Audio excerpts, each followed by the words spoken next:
I think we're trying to create a Band-Aid for a problem, and the Band-Aid is part of the problem. If you gotta go onto the internet to find somebody, and I understand why you do, maybe it's time people start realizing you gotta go back to the local whatever, go back to the local pub, go out, join a club, do something that requires an actual physical interaction. Sitting behind a filter of some sort, that's not interacting with somebody. I don't know. I don't see a lot of I couldn't imagine relationships over a computer. I mean, at some point you have to meet people. You have to be face. It's not going to work. Just That's not what to say you can't, FaceTime's for, Mom. but I and that's fine once you know somebody. Put it that way. Yeah. When you're looking to meet people, and here's the other thing. Everyone's looking for that one and done, and they get frustrated because you got to go through 50 people.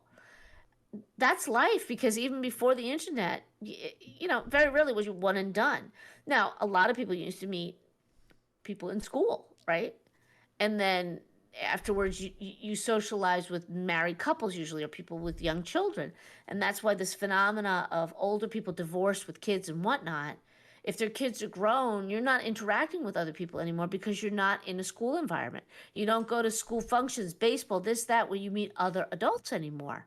So you're either meeting them through work or friends introducing you. Yeah. Going online, I mean, we know a lot of people in the family also who do that.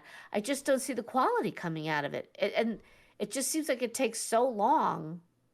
Or worse, now you got people who are like, in 2 minutes, I can tell you, oh, I'm not going to like the person. Yeah. Like, okay, great. It's some people with those, well, I shouldn't say some people, but I think with those websites, because the pool is so big, you have so many options, it's harder for some of my generation, for instance, to pinpoint one person and be like, I want to spend my life with them. You know what I mean? It's usually like, oh, we'll see how this works for a couple of years, then I'll go to someone else, and blah, blah, blah. And I know people that do that. It's not a good way of doing it, obviously, but Weird.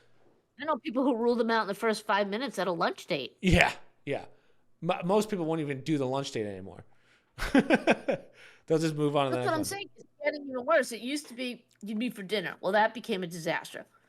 And they would say, well, let's just meet for drinks, because then you know right away and you don't have to waste money on the meal. Yeah. Okay? And the pictures are Now we're 5 years done. old. You find out they've put on 10 pounds, 20 pounds, 30 pounds since their pictures. Profile's not even the same. Matt Sprague, are you listening?